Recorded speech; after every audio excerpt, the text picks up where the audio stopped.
A fine drizzle fell on the Riverside Park along the Willamette in Portland, Oregon on an October afternoon in 2002.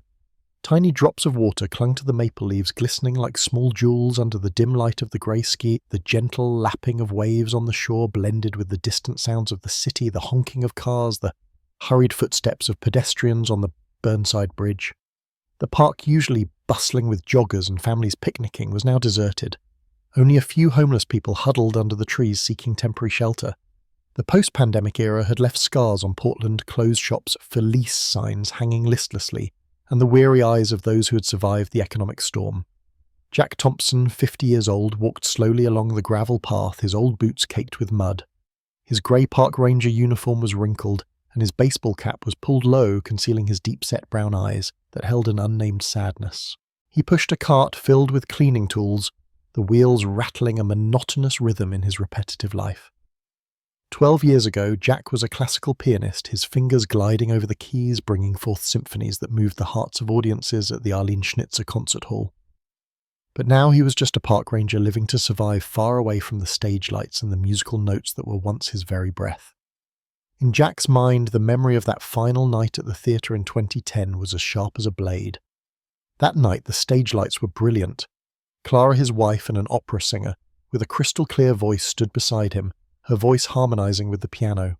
Sophie, their 8-year-old daughter, sat in the front row, her eyes sparkling with pride. Jack had played Chopin's Nocturne in E-flat major, each note a whispered declaration of love for Clara and Sophie. But just a few hours later, a car accident stole them both, leaving Jack with a shattered heart and hands that no longer wanted to touch the keys. The music died with them, he told himself, the voice in his head as cold as the wind blowing through the park.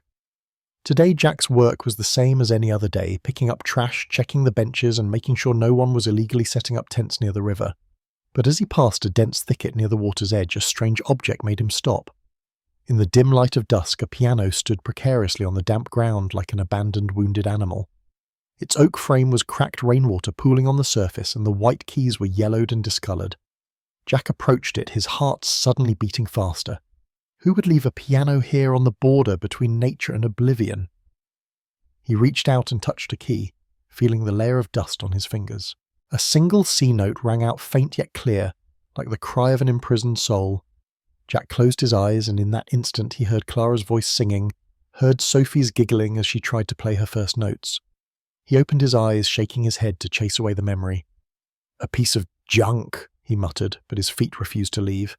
Instead, he began to pull the piano toward his park shed, a small wooden hut where he rested and stored his tools. Dragging the heavy piano along the muddy path was no easy task. Each of Jack's steps felt heavier, with the rush of memories. He remembered those afternoons teaching Sophie to play Twinkle, Twinkle, Little Star, remembered how she would scrunch up her nose every time she hit the wrong key. He remembered Clara's eyes, gentle yet firm, when she told him, "Jack, music is how we live on." But now music was just a curse, a reminder of what he had lost. "I don't deserve to play anymore," he thought, yet he kept pulling as if the piano were a part of himself he couldn't abandon. When he finally got the piano into the shed, Jack sat down out of breath. He opened the lid, checked inside, and an old tattered piece of paper fell out, wedged between the strings. It was a handwritten letter, the ink blurred by water, but he could still make out the last line signed Sophie. Jack's heart stopped. Sophie, that name was another stab of a knife.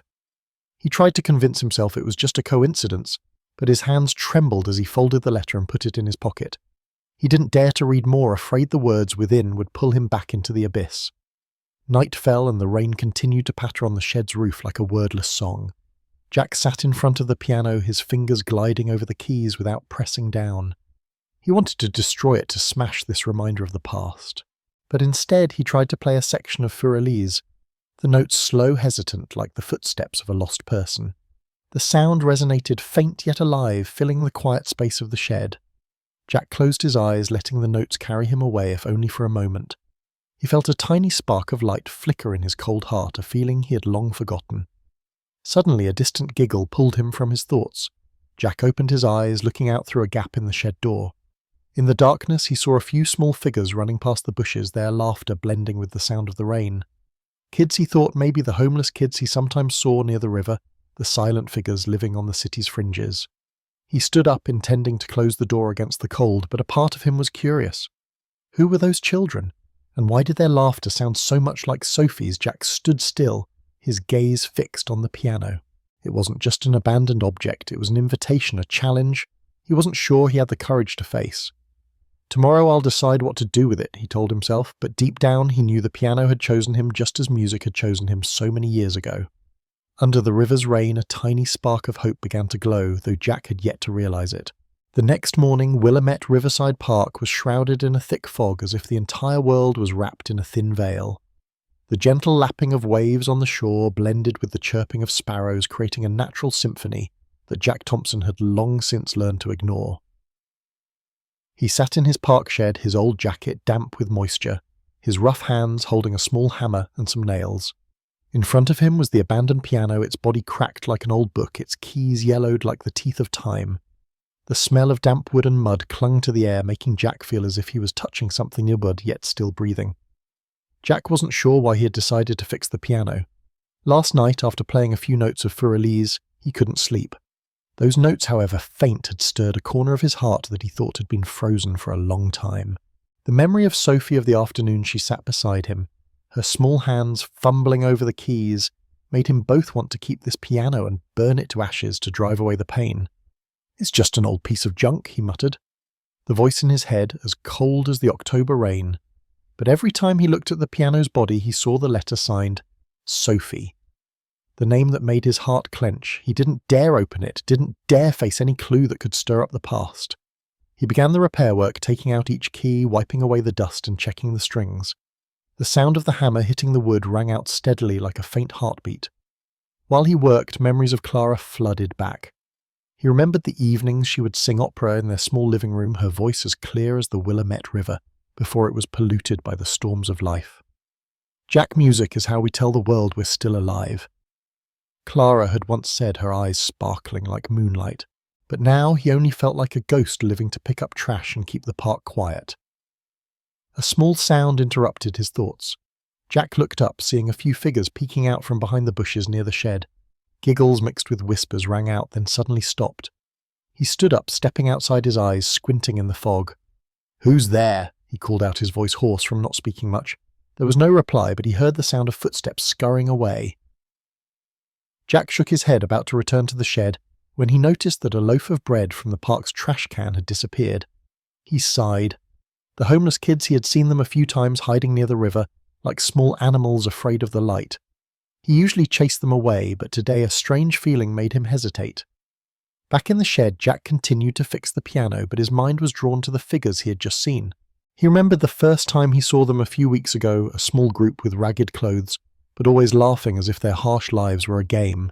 He wondered where they came from, why they chose the riverbank as their home. Just troublesome kids, he told himself, but the voice in his head wasn't convincing. He remembered Sophie, remembered how she used to skip around the park asking him to catch butterflies. A sharp pain shot through him, making him slam the hammer down on a key, causing it to let out a jarring, discordant sound. Suddenly a voice rang out right at the shed's entrance. "What are you doing with that piano?" The voice was sharp, a little defiant, and belonged to a girl about 12 years old. Jack turned around and saw a girl standing out there, her black hair tied loosely, her bright brown eyes sharp, and a hoodie too big for her thin frame. Behind her were 4 other children lurking like little ghosts. A black boy about 14 stood with his arms crossed, his gaze suspicious. A smaller girl with tangled blonde hair hid behind him. Another boy with curly hair wore a mischievous smile, and a slightly older girl, about 15, stood apart, her eyes cold as if she were evaluating everything. Jack frowned. "What are you kids doing here? Who took the bread from the trash can?" He tried to keep his voice stern, but his heart beat faster. The girl in front stepped forward, unafraid. "I'm Mia. We were hungry. You weren't eating it, were you?" Her voice had a slight Mexican accent, strong yet trembling, as if she were trying to hide her fear. Jack looked into Mia's eyes and saw a resilience he had once seen in Clara, the resilience of those who survive a storm. He sighed, took a sealed energy bar from his pocket and placed it on the table. "Eat this. Don't dig through the trash anymore." The children looked at each other. Then Mia came forward, took the energy bar and shared it with the group. They ate ravenously, but their eyes remained watchful. Jack sat down, trying not to look directly at them. "Where do you kids live?" he asked, though he already knew the answer. Mia shrugged. Near the river. We call it home, the River family."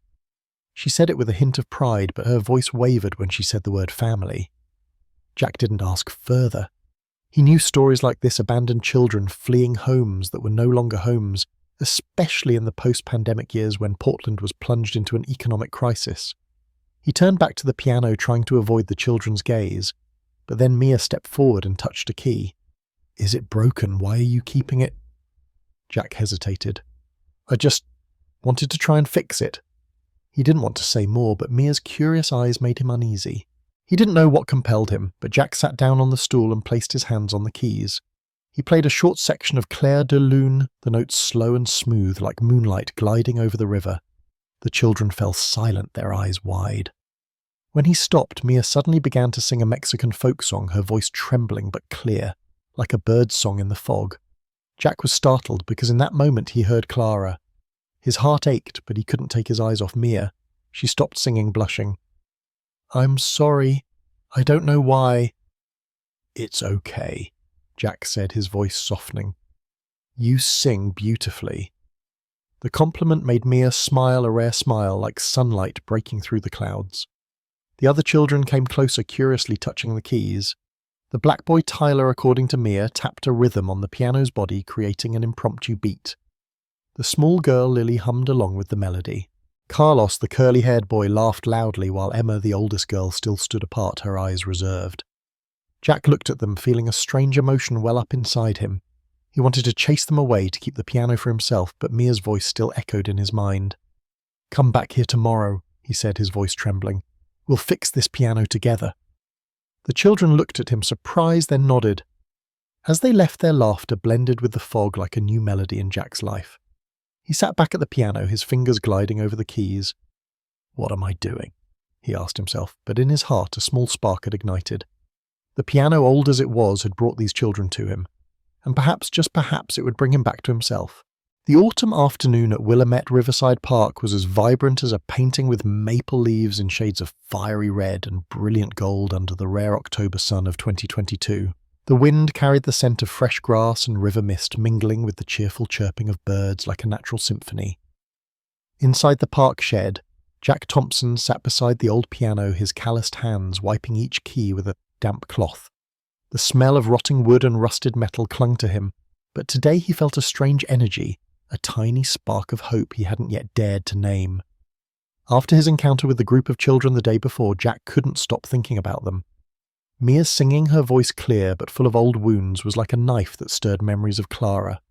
Lily's shy smile, Tyler's rebellious eyes, Emma's skepticism and Carlos's innocent laughter, all of it left him confused. He told himself he was only fixing the piano to kill time, but deep down he knew he was at a crossroads. "Just a few lessons," he muttered, his inner voice filled with doubt, "then I'll stop." But every time he touched the keys, he saw Sophie, her small hands pressing each note beside him, and his heart ached.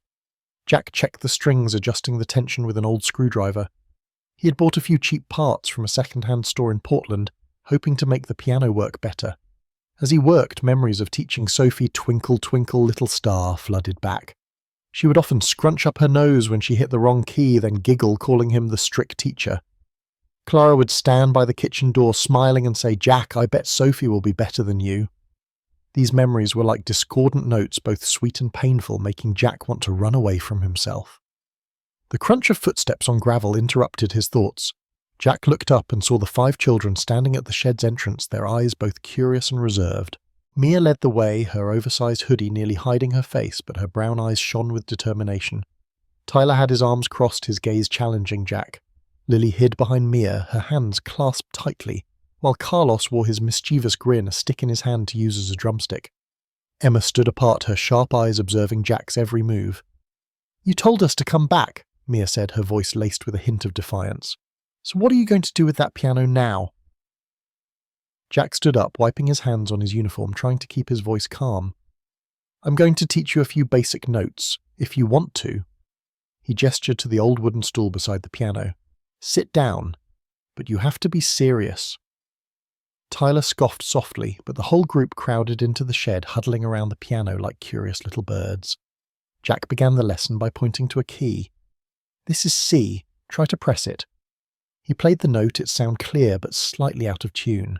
Mia stepped forward, pressed the key and giggled as the sound rang out. "It's like a bell," she exclaimed, forgetting her usual tough demeanour. Tyler tapped a rhythm on the piano's body, creating an impromptu beat. "This is more like a drum," he said, his eyes lighting up.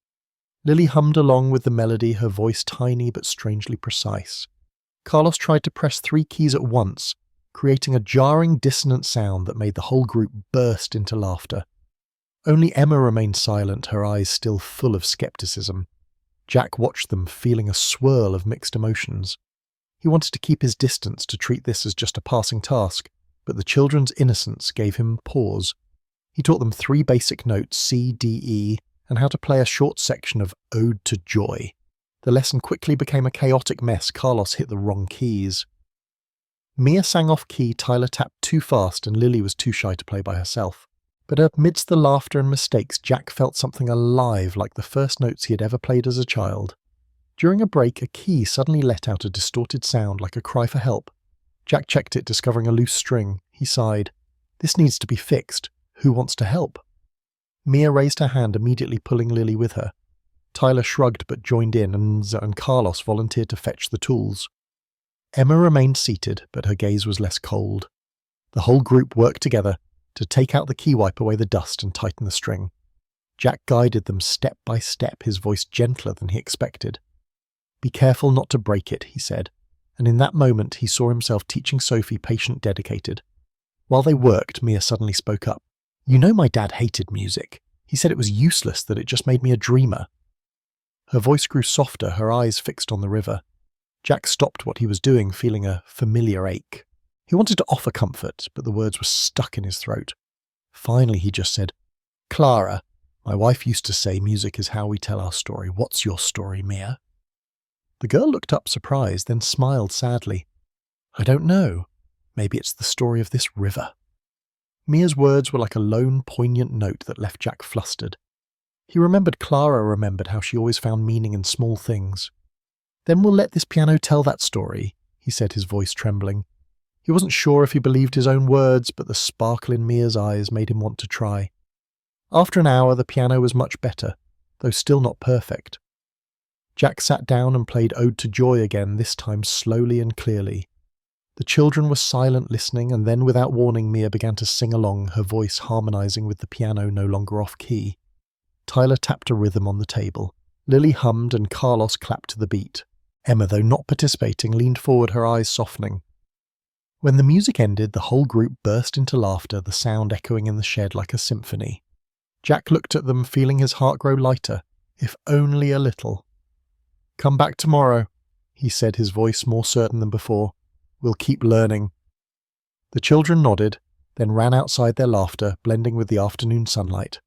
Jack sat back at the piano, his fingers gliding over the keys. "What am I doing?" he asked himself, but deep down he knew he had embarked on a journey he couldn't turn back from. The first notes the children played, clumsy as they were, had awakened a part of him, the part he thought had died with Clara and Sophie. Under the riverside sunset, Jack felt for the first time in years that he could live. Rain returned on that October night in 2022, drumming steadily on the park shed's roof like a mournful song. Inside, the dim yellow light from an old desk lamp illuminated the piano, highlighting the cracks in its wooden body and the time-stained keys. Jack Thompson sat on the wooden stool, his rough hands clenched at the edge of the table, his eyes empty as he stared at the keys. The sound of the rain seemed to blend with echoes from the past, pulling him into a nightmare he had tried to bury for 12 years. Last night, Jack dreamed of the accident again. The blinding glare of headlights, the sound of shattering glass, and Clara's voice screaming Sophie's name. In the dream, he stood helplessly on the roadside, his hands stained with blood, unable to reach them. He woke up in the middle of the night drenched in sweat, his heart pounding as if it would burst. "I don't deserve to live," he mumbled in the darkness, the voice in his head as cold as a knife's edge. Music, which had once been his very breath, was now a curse, a reminder that he hadn't been there when Clara and Sophie needed him most. On that fateful night he had stayed at the concert hall to practice to perfect a meaningless piece of music while his wife and daughter were lost forever.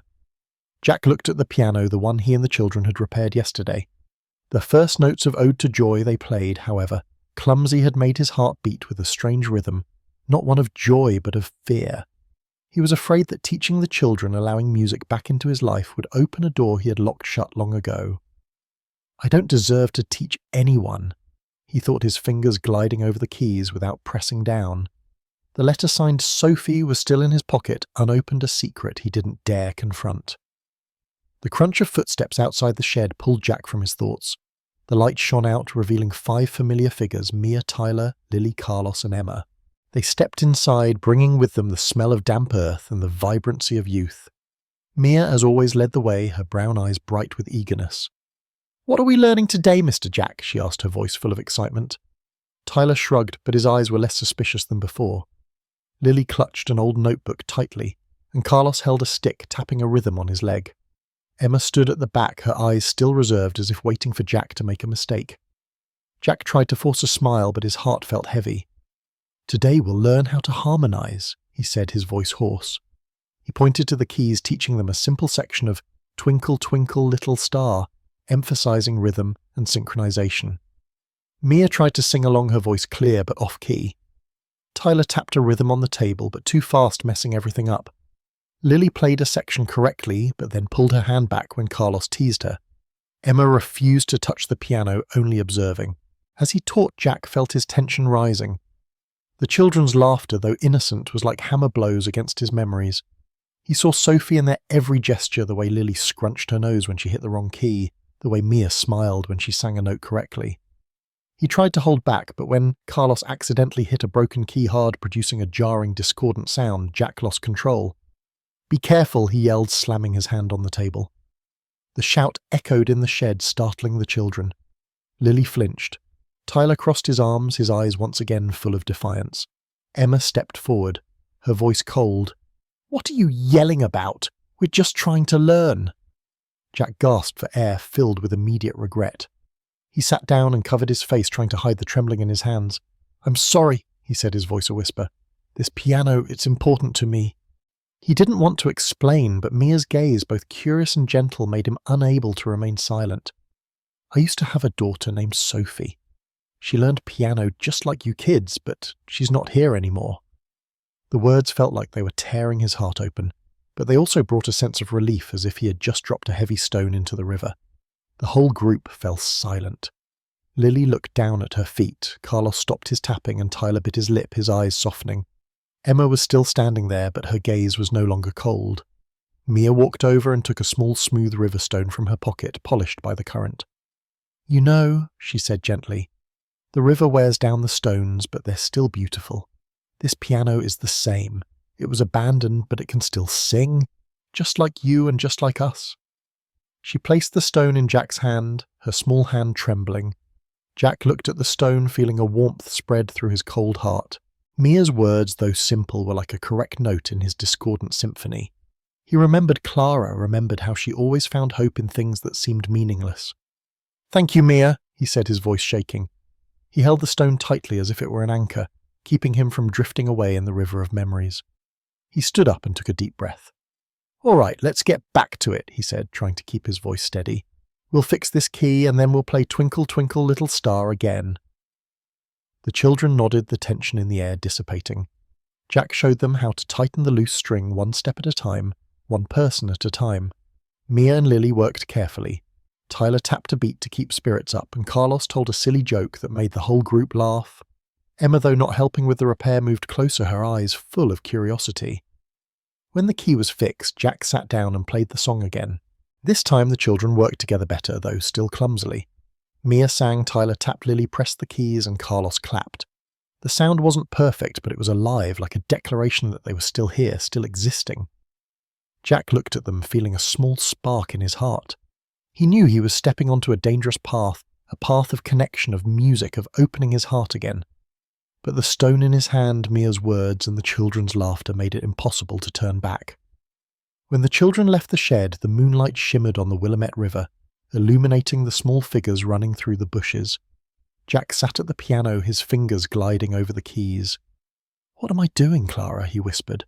But this time the voice in his head was no longer cold. The riverstone lay on the table next to the unopened letter. Jack knew that sooner or later he would have to face both the past and the future. But tonight he just wanted to hear the piano's song, like a promise that the curse of the past could be broken. Autumn in Portland. Oregon in 22 stained Willamette, Riverside Park with yellow. Maple leaves fell gently floating lazily on the water's surface like pieces of memory carried away by the river. The afternoon sun pierced through the trees, creating dappled light on the gravel path leading to the park shed, where Jack Thompson sat by the old piano. The gentle lapping of waves blended with the sound of the wind carrying the smell of damp earth and fresh grass. But in Jack's mind, everything still felt as heavy as the night before's rain. The riverstone Mia gave him lay on the table, small but sparkling, like a reminder that he was on a path he couldn't turn back from. After yesterday's lesson, when he opened up about Sophie and received unexpected comfort from Mia, Jack felt his heart waver. He was still afraid that teaching the children, allowing music back in, would break the wall he had built around himself for 12 years. But every time he looked at Mia's bright eyes, Tyler's rebellious gaze, or Lily's shy smile, he saw a part of Clara and Sophie, fragments of happiness he thought he had lost forever. Just a few lessons, he told himself, but the voice in his head was less certain. He knew he was being drawn into the children's story, and perhaps that very story would be his salvation. Laughter rang out from outside the shed, pulling Jack from his thoughts. The 5 children walked in carrying the vibrant energy of youth. Mia led the way, her worn hoodie still almost hiding her face, but her smile was brighter than ever. Tyler followed, hands in his pockets, his gaze still challenging, but less sharp. Lily clutched her torn notebook, her eyes sparkling with curiosity. Carlos skipped along, tapping a rhythm on an empty water bottle, while Emma walked at the end, her eyes reserved but no longer as cold as before. Jack stood up, wiping his hands on his uniform, trying to hide his confusion. "Today we're going to compose," he said, his voice hoarse but firm. "Each of you will tell your story through music. This river, it will be our inspiration." The children looked at each other, surprised. "Compose?" "We don't know how to make music," Carlos exclaimed, but his mischievous grin showed he was excited. Jack pointed to the piano. "You don't need to know how, just feel. This river has seen many things, joy, sorrow, people coming and going. What do you see in it?" He sat down, played a short section, the notes slow and smooth like the sound of lapping waves. The children were silent, listening, and in that moment Jack felt an invisible thread connecting them. Mia was the first to speak. "This river? It's like me. It keeps flowing even if there are rocks in its way." Her voice grew softer, her eyes looking out the shed door where the Willamette shimmered. "At home, my dad used to hit my mum. After the pandemic, he lost his job and things got worse. I ran away because I didn't want to get hit anymore." Mia's words were a discordant note that made Jack's heart ache. He remembered Clara, remembered how she always tried to protect Sophie from the ugly things in the world. "You are very brave, Mia," he said gently. "Let your voice tell that story." Tyler, who was usually silent, spoke up unexpectedly. "This river doesn't care about anyone. It just flows like this world. My parents died from drugs, leaving me with nothing. I hate everyone because they look at me like I'm trash." His voice trembled, his eyes angry but filled with tears. Jack looked at Tyler, seeing in him the same rage he himself had felt after the accident. "You have rhythm, Tyler," he said. "Use it. Drum out that anger." Lily, small and timid, whispered, "This river is silent, but it hears everything. My mum left me at an orphanage. I ran away because I wanted to find someone who needed me." Her voice was like a breeze, faint but clear. Jack smiled for the first time that day. "Lily, you'll find your melody, one step at a time." Carlos laughed loudly, but his eyes were sad. "This river is happy, right? It reminds me of home before my parents lost everything because of that stupid year 2022. I pretend to be happy, so people don't worry." Jack nodded, sensing the pain Carlos hid behind his smile. "You'll make our song come alive, Carlos," he said. Emma, as usual, was the last to speak. Finally, she said, her voice cold but trembling. "This river doesn't trust anyone. Neither do I. I used to live with a foster family, but they hurt me. I don't want to trust you, Jack." Emma's words were like a knife, but Jack wasn't angry. He saw in her a version of himself, someone afraid to open up because they had been hurt too much. "Keep your doubts, Emma," he said, "but let the piano speak for me." Jack began the lesson by guiding them to compose a simple melody inspired by the river. He played a sequence of notes C-G-A and asked each child to add their own part. Mia sang a verse, her voice telling of the relentless waves. Tyler tapped a rhythm on the table, creating a strong hip-hop beat. Lily hummed a gentle melody like the sound of the wind. Carlos added a few cheerful notes while Emma reluctantly pressed a key, creating a deep melancholic sound. Jack combined it all, naming the song River's Song. Though still rough, the song carried the soul of each child like a story told through sound. While they practiced, a figure appeared outside the shed. Officer Lopez, in his stern uniform, walked in, his eyes scanning the children. "Jack, who are these kids? They're not allowed here. The park isn't a place for runaways." His voice was firm, but Jack noticed a hint of hesitation in his eyes. He stood up, shielding the children. "They're my students," he said, his voice more confident than he expected. "I'm teaching them music. They're not causing any trouble." Mia held Lily's hand. Tyler clenched his fists and Emma looked at Lopez as if ready to flee. Lopez frowned. "Music lessons here. Jack, you know these kids can be taken to a detention center at any time." Jack took a deep breath, feeling a new strength within him. "If you want to take them, you'll have to go through me first. They need a chance, Lopez." He looked into the officer's eyes, not backing down. After a long silence, Lopez sighed. "All right, but I'll be watching you, Jack." He turned and left, leaving a tense atmosphere in the shed. The children looked at Jack, their eyes both surprised and grateful. Mia smiled for the first time, not hiding her joy. "You're cool, Mr. Jack," Carlos said, making the whole group laugh. Jack sat back down at the piano, playing River's Song again. This time they worked together better. Mia's voice harmonizing with Tyler's rhythm, Lily's melody, and Carlos's cheerful notes. Emma was still silent, but she stood closer, her eyes softening. As the children left the shed, the sunset painted the Willamette red like a promise of brighter days. Jack sat back holding the Riverstone. He thought about Clara, about how she always believed that music could heal all wounds. "They're telling their stories, Clara," he whispered, "and maybe I'm finding my story again too." The gentle lapping of the waves outside seemed to agree with him, and for the first time in years, Jack felt he was not alone. A thunderstorm hit Portland, Oregon on a late October afternoon in 2002, turning the Willamette Riverside Park into a chaotic canvas. Strong winds blew, making the maple leaves whirl like scattered fragments of autumn. The river, usually calm, now roared with small waves crashing against the shore, carrying the smell of mud and wet grass. In the park shed, Jack Thompson sat beside the old piano, his rough hands clutching a screwdriver, trying to keep his mind from drifting with the sound of the rain. The piano, though repaired, still looked fragile, like his own heart full of cracks, but still trying to play notes. After the previous lesson, when the children shared their stories and Jack stood up to protect them from Officer Lopez, he felt a change within himself. He was no longer just a park ranger living to survive. He was becoming part of the River family, as Mia called the group. But this connection also brought fear. Every one of Lily's smiles, every word from Mia, every tap from Tyler reminded him of Sophie, and every memory of Sophie brought with it the pain of the accident. "I'm stepping into dangerous territory," he thought, the voice in his head filled with warning. "If I let them get too close, I'll lose everything again." But the Riverstone on the table, Mia's gift, was like an anchor keeping him grounded. The crunch of footsteps outside the shed interrupted Jack's thoughts. The 5 children walked in, their clothes soaked, but their eyes still bright with eagerness. Mia, as usual, led the way, her black hair plastered to her forehead, but her smile brightened the gloomy space. Tyler shook his head to flick off the water, his eyes less sharp, but still with a hint of nonchalance. Lily clutched her soaking wet notebook, her eyes sparkling but filled with worry. Carlos laughed loudly, trying to be funny to ward off the cold, while Emma walked at the end, her eyes reserved but no longer cold. "Mr. Jack, it's a huge storm out there," Carlos exclaimed, shaking his shirt like a wet dog. "Can this piano handle it?" Jack stood up and checked the shed's roof. "It'll be fine as long as we keep it dry." He pointed to the piano, his voice trying to stay calm.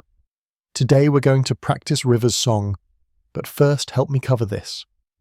The group pulled an old tarp over the piano, working with laughter and teasing. But as Jack removed the tarp to start the lesson, a crack sound rang out. A key fell off and rainwater leaking from the roof dripped down, damaging a string. A distorted sound rang out like the piano's cry for help. The children fell silent, their eyes filled with disappointment. "It's dead," Tyler muttered, his voice full of dejection. Jack felt a surge of anger, not at the children, but at himself. He had allowed this piano, this symbol of new hope, to become a reminder of how fragile everything was. "It's not dead," he said, his voice firmer than he intended. We'll fix it, come on.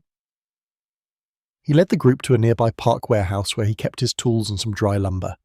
The whole group worked together wiping the piano clean, replacing the string and reinforcing the body.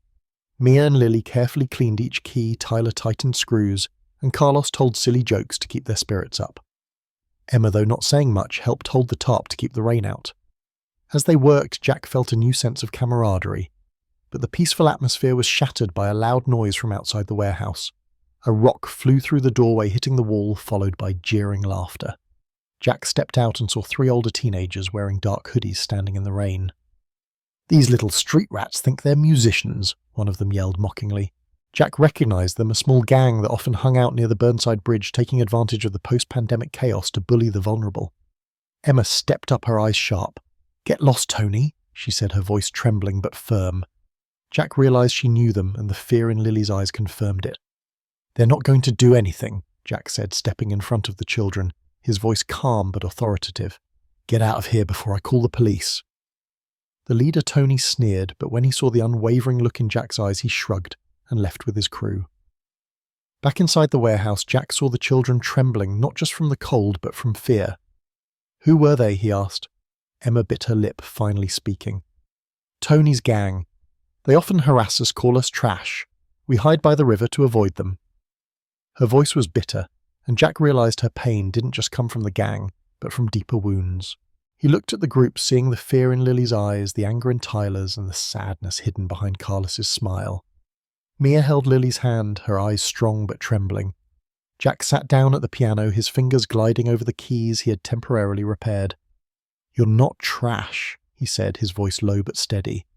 "You're the river family. And this river, it never gives up. Neither will you." He played a short section of River's song, the notes ringing out, though imperfectly full of life. "I used to think music died with my family." He continued, sharing his past for the first time in depth. "Clara, my wife, was an opera singer. Sophie, my daughter, played piano.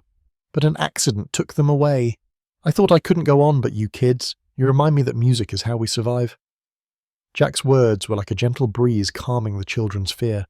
Mia smiled, her eyes glistening with tears. "You're like the river, Jack.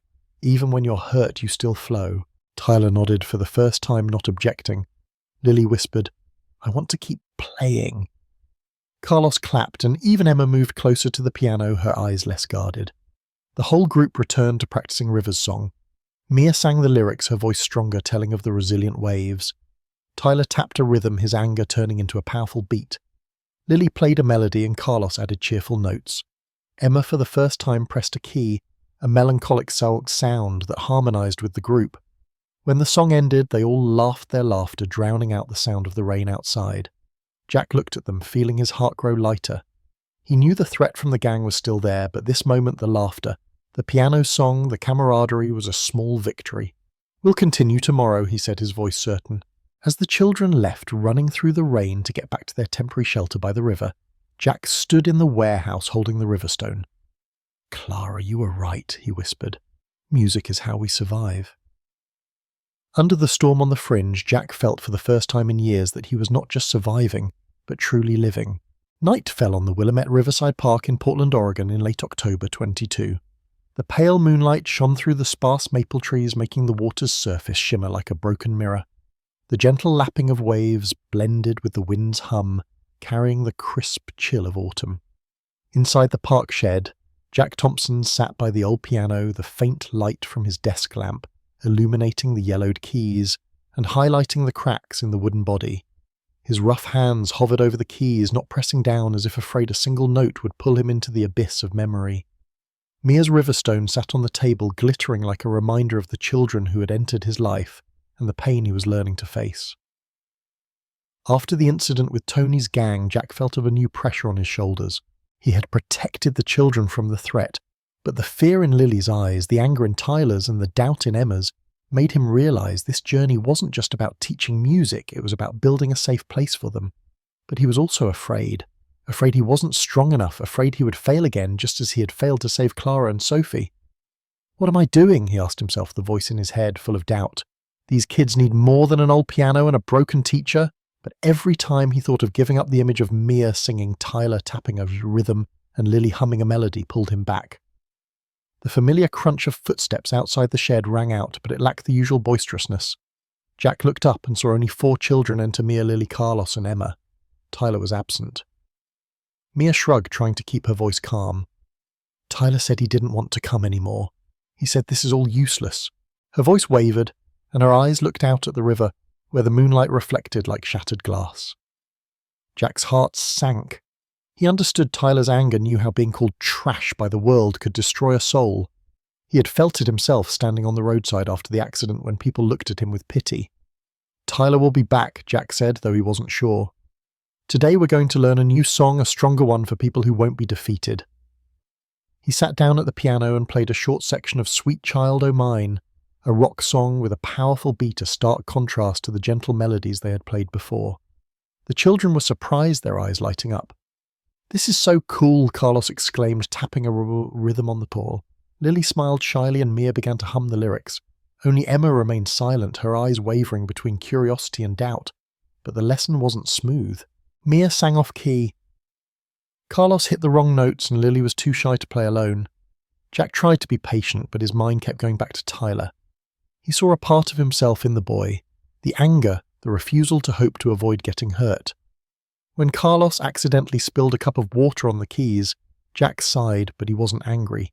Instead, he said, "We'll fix our mistakes, just like we're fixing this piano." The group worked together to wipe up the water, and Jack realized that these moments, the cooperation, the patience, were slowly healing both him and the children. During a break, Jack rummaged through an old box in the shed looking for more tools. He unexpectedly found an old cassette tape with a faded handwritten label, Clara La Bohème. His heart ached. It was a recording of Clara's final performance when she sang as Mimi at the Portland Concert Hall. He had never listened to it again, afraid her voice would tear him apart. But today he put the cassette in an old player and pressed play. Clara's voice rang out clear and full of emotion like moonlight cutting through the clouds. The children fell silent listening, and Jack saw tears glistening in Mia's eyes. "Is that your wife?" Mia asked, her voice small but gentle. Jack nodded, unable to speak. "She sings like the river," Lily whispered, and Carlos nodded, for the first time not joking around. Emma looked at Jack, her eyes less guarded. "She's beautiful, Mr. Jack Warbeck," she said, her voice trembling. Jack gave a sad smile. "She was my whole world, and she would want you all to keep playing no matter how hard it gets." Jack's words were like a small flame lighting up the children's spirits. But the atmosphere was shattered when Emma suddenly spoke. "We shouldn't keep doing this, Mr. Jack. Tyler's right, it's useless. If we play music, we'll stand out, and Tony's gang will find us. I don't want Lily to get hurt." Her voice was sharp, but her eyes revealed deep fear. Mia turned to her, her voice harsh. "I'm not afraid of them. If we give up, we'll always be trash." The two girls argued, their voices getting louder, and Jack felt the tension in the shed stretch like a tight string. "Enough," Jack said, his voice low but authoritative. "You're arguing because you're scared. I understand. I was scared too, scared of living, scared of music, scared of everything. But you are not trash. You are the River family, and music is how we fight back against the world." He sat down at the piano playing Sweet Child O' Mine again, but this time he added the rhythm of River's song, blending the power of rock with the gentleness of the river. "Play to tell Tony's gang, to tell the whole world that you're still here." The children looked at him, their eyes wavering between doubt and hope. Mia began to sing, her voice stronger now, as if challenging the storm itself. Lily pressed the keys, Carlos tapped a rhythm, and Emma for the first time played a short section, a melancholic but powerful sound. When the song ended, a single clap came from the shed door. Tyler stood there, soaked to the bone, his eyes red. "I don't want to give up," he said, his voice trembling. "But Tony's gang called me trash, and I believed them." Jack stood up and placed a hand on Tyler's shoulder. "You're not what they call you. You're the rhythm of this song." He pointed to the piano. "Play." Tyler sat down, tapping a rhythm on the table, and the whole group played River's song again this time, with more strength like a declaration. Mia sang. Lily harmonized, the melody Carlos added, a cheerful beat, and Emma played a longer section. Tyler tapped his rhythm, his anger turning into power. When the song ended, the whole group laughed their laughter, drowning out the wind outside. Jack looked at them, feeling his heart grow lighter. He knew the threat from the gang was still there, knew this journey wouldn't be easy. But this moment, the piano song, the laughter, the unity was a victory. "We'll continue tomorrow," he said, his voice certain. As the children left the shed, the moonlight illuminated their figures like small stars on the river. Jack sat back, his hand touching Clara's cassette tape. "Do you see, Clara? We're fighting against the curse." He pressed play, listened to her voice again, and for the first time he didn't cry. Instead, he smiled, knowing that music and these children were helping him find the light again. Early November in Portland, Oregon, 2022, the Willamette Riverside Park glowed with the warm light of the music festival. Paper lanterns hung along the gravel path, casting a golden light that illuminated the last of the autumn maple leaves. Laughter music and the smell of grilled bread from the food stalls floated in the air, mixing with the cool mist from the river. The park, which had been sluggish in the post-pandemic days, was now alive like a symphony. But Jack Thompson, standing in his park shed, felt a heavy weight on his heart. The old piano in front of him, though repaired, still bore cracks, like his own memories, fragile yet resilient. After Tyler's return and the group's reconciliation, Jack realized that River's song wasn't just a piece of music, but the voice of the River family. But today he faced a greater challenge. Mr. Henry, the park manager, and an old friend had just announced that the children were invited to perform at the festival. This was a chance for them to shine, but it was also a leap into the spotlight, a place Jack had abandoned 12 years ago after the accident that took Clara and Sophie. "I can't do it," he thought, his inner voice filled with fear. "The lights will burn me just like they burned them." But Mia's Riverstone lying on the table reminded him that he was no longer alone. The children entered the shed carrying a mix of excitement and anxiety. Mia, in her familiar worn hoodie, had bright eyes but trembling hands. "Mr. Jack, was Mr. Henry for real? We get to perform at the festival." Tyler crossed his arms, trying to hide his insecurity with a nonchalant facade. "We're not ready. What if we make fools of ourselves?" Lily clutched her notebook, her eyes sparkling but full of fear. Carlos laughed loudly, but his voice wavered. "I'll make people laugh, right?" Emma, as usual, stood apart, her eyes wavering between doubt and longing. "If we fail, Tony's gang won't leave us alone," she said, her voice low. Jack took a deep breath, trying to suppress his own fear. "You don't have to be perfect, you just need to tell your story. River's song is yours, and no one can take that away." He sat down at the piano and played a short section of the song, the notes ringing out like waves, strong but gentle. The children fell silent listening, and in that moment Jack felt an invisible thread connecting them. The practice session began, but it wasn't smooth. Mia sang off key. Tyler's rhythm was too fast, Lily forgot the melody, and Carlos spilled a cup of water on the keys. Emma, though more open still, only played simple notes, her eyes full of doubt. Jack felt the tension rise, but he didn't get angry. Instead, he told them, "When I was young, I used to perform in big concert halls. Before every show, I'd be scared to death. But Clara, my wife, always said, 'Jack, the lights aren't there to judge, but to illuminate your story. You have your own stories. Let the lights illuminate them.'" Jack's words were like a breeze calming the children's fear. But before they could continue, a figure appeared outside the shed. Ella Martinez, a famous opera singer, and Jack's old friend, walked in, her curly hair shining under the lights. "Jack Thompson, are you still here?" she said, her voice warm, but with a hint of playfulness. Jack was startled, memories flooding back the performances with Ella and Clara, the nights filled with laughter and music. "Ella," he said, his voice shaking, "what are you doing here?" Ella smiled, her eyes gentle. "Henry told me about your group. I'm a guest at the festival and I wanted to help." She turned to the children, introducing herself with a warmth that surprised them. "You have a wonderful song. Let me help you make it shine." The children looked at each other, both excited and nervous. Ella sat down and sang a section of River's song, her voice blending with Jack's piano, creating a powerful and emotional sound. Mia's eyes widened. Lily smiled, and even Tyler nodded, his eyes lighting up, but when Ella left, their insecurity returned. "She's a real singer," Emma said bitterly. "We're just street kids. How can we compare?" Jack's heart sank. He understood Emma's fear, the fear of being compared, of being judged. He had felt it himself, standing under the stage lights after the accident, when every eye looked at him as a failure. "You don't need to compare yourselves to anyone," he said. "You are the River family. Your story is unique." To encourage them, Jack decided to play a piece he hadn't touched since 2010, Chopin's Nocturne in E-flat major, the song he played at his final performance with Clara. He closed his eyes, letting his fingers glide over the keys, each note like a whisper from the past. He saw Clara on stage, saw Sophie in the front row, and for the first time he didn't feel pain. Instead, he felt they were there with him, with the children. When the song ended, the group was silent, tears glistening in Mia's eyes. "That was Sophie's song, right?" she asked. Jack nodded, his voice choked with emotion. "She would want you to keep playing." The practice continued, and this time the children worked together better. Mia sang in tune, Tyler's rhythm was precise, Lily's melody was smooth. Carlos added cheerful beats, and Emma, for the first time, played a longer section, a melancholic but harmonious sound. When the song ended, the group hugged, their laughter echoing, overpowering the wind outside. But before leaving the shed, Emma pulled Jack aside and handed him an old piece of paper. "I found this in the piano," she said, her voice small. "It was stuck under a key." Jack unfolded the paper, recognizing it as the letter signed Sophie he had found on the first day. This time he read it.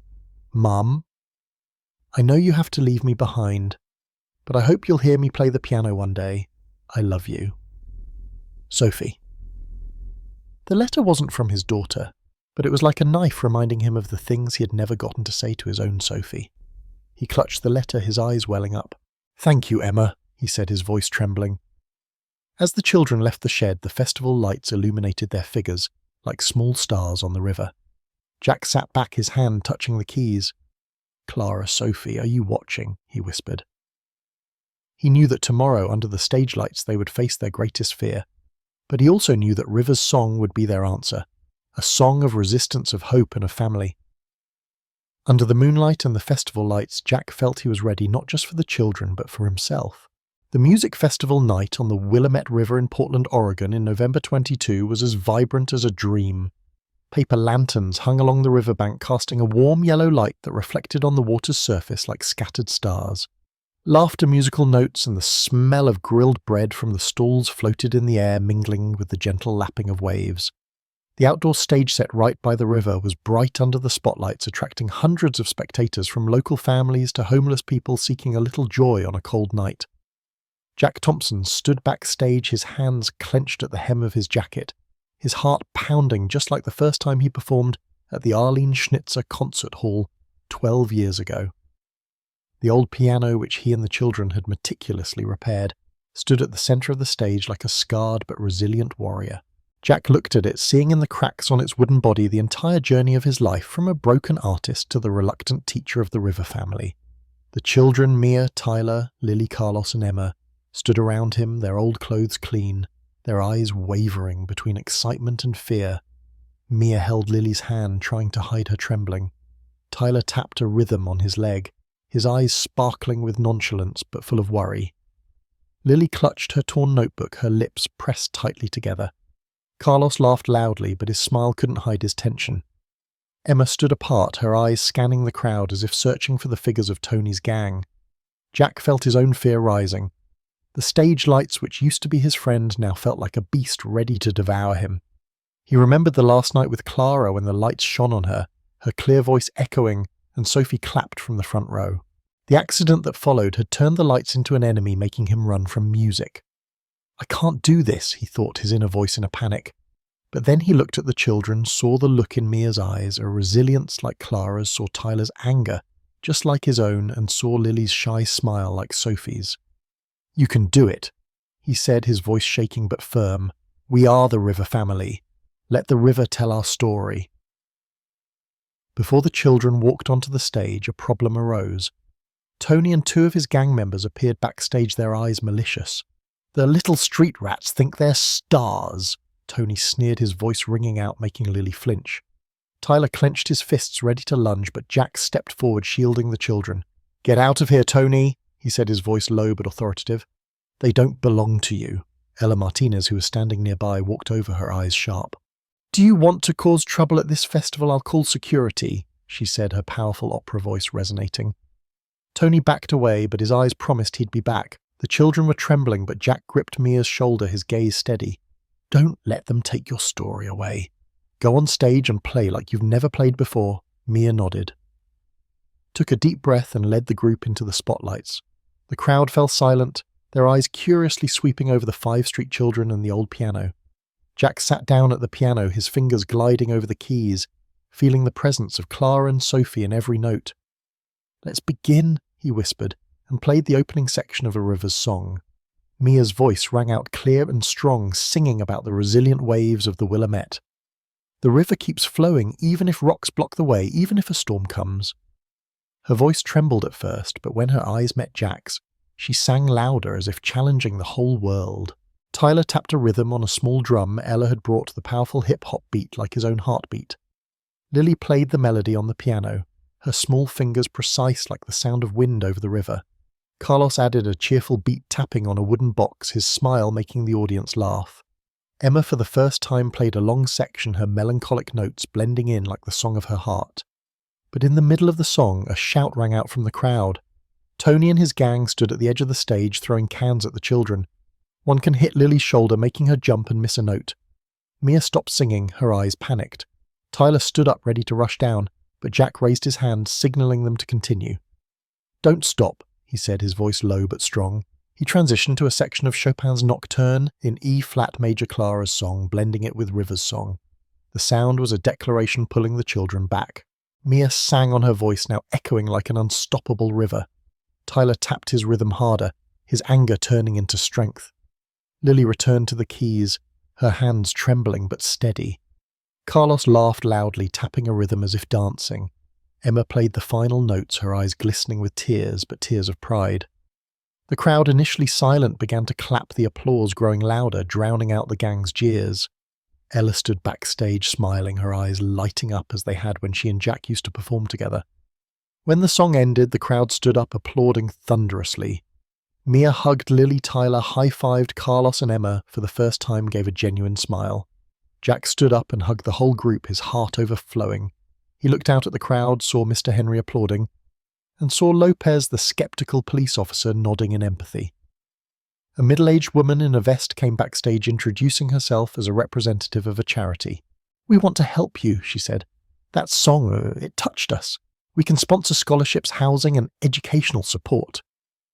The children looked at each other, their eyes sparkling with hope, but the most emotional moment came when Jack looked out at the Willamette River sparkling under the lights.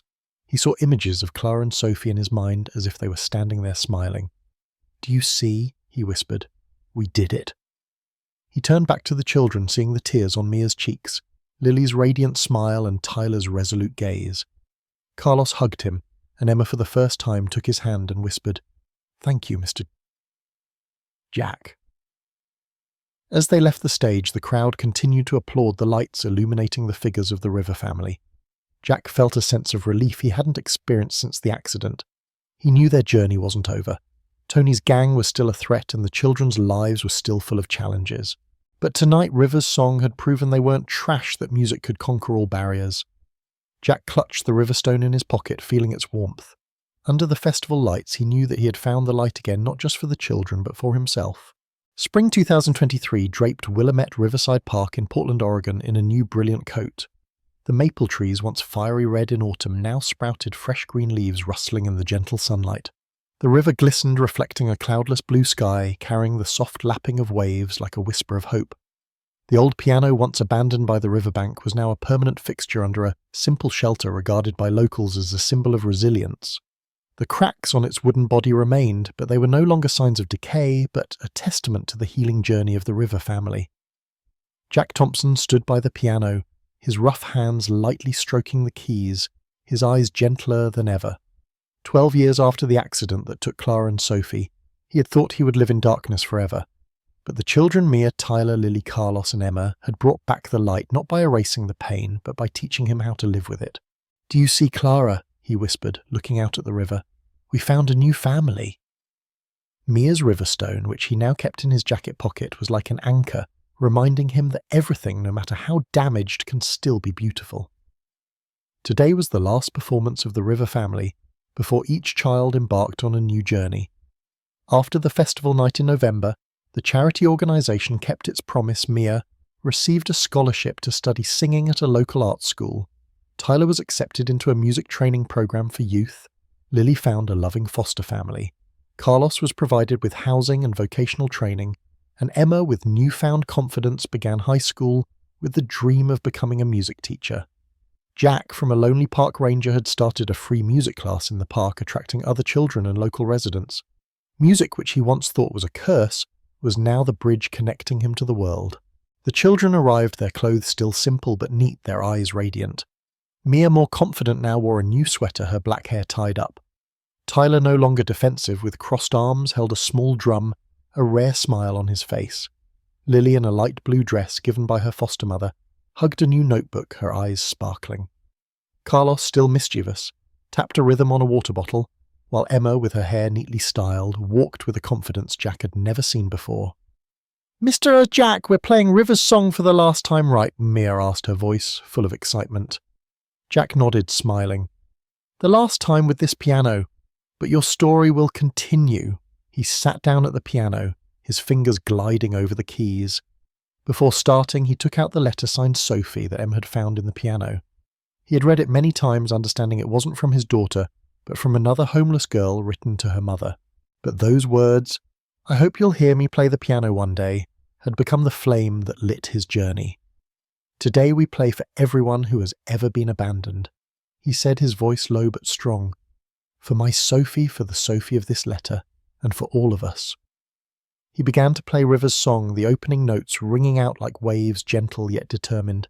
Mia's voice was clear and strong, singing about the river that never stops flowing. Tyler tapped his drum, the hip-hop beat blending with the melody like his heartbeat. Lily played on the piano, her small fingers gliding lightly, creating a melody like the sound of the wind.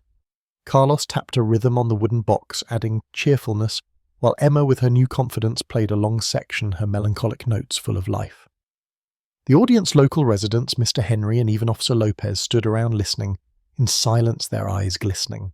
When the song ended, the crowd applauded, but it wasn't a thunderous roar like on festival night. It was gentle, as if they were sharing this sacred moment. Jack stood up and hugged each child, feeling their warmth. "You did it," he said, his voice choked with emotion. Mia hugged him tightly, tears rolling down her cheeks. "Mr. Jack, I'll never forget you." Tyler high-fived him, his eyes bright.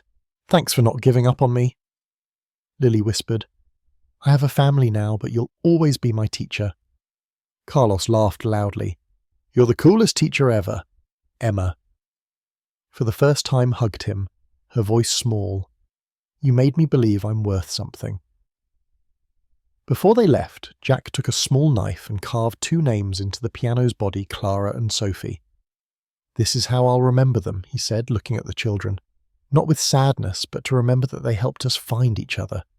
He read the anonymous Sophie's letter aloud, his voice echoing by the river. "Mom, I hope you'll hear me play the piano one day. I love you." The children were silent, their eyes glistening with tears, and the audience bowed their heads as if sharing the pain and hope of the letter. As the children walked away, blending into the spring sunlight, Jack stood by the piano looking out at the Willamette. He saw images of Clara and Sophie in his mind, smiling, as if they were standing by the river applauding him. "We did it, didn't we?" he whispered. The waves lapped gently as if agreeing with him. He sat down and played a short section of Chopin's Nocturne in E-flat major, Clara's song, but this time it was no longer a curse. It was a promise that music like the river would flow forever, carrying hope and stories that would never be forgotten. Under the spring sunlight, the park was brilliant, and the piano still stood there like a beacon for lost souls. Jack knew that the River family would never truly break up, even as each child followed their own path. He clutched the river stone, feeling its warmth, and smiled. The abandoned piano found a family, he thought, and so did we. The river still flowed, carrying the melody of hope, and Jack, for the first time in years, felt he truly belonged.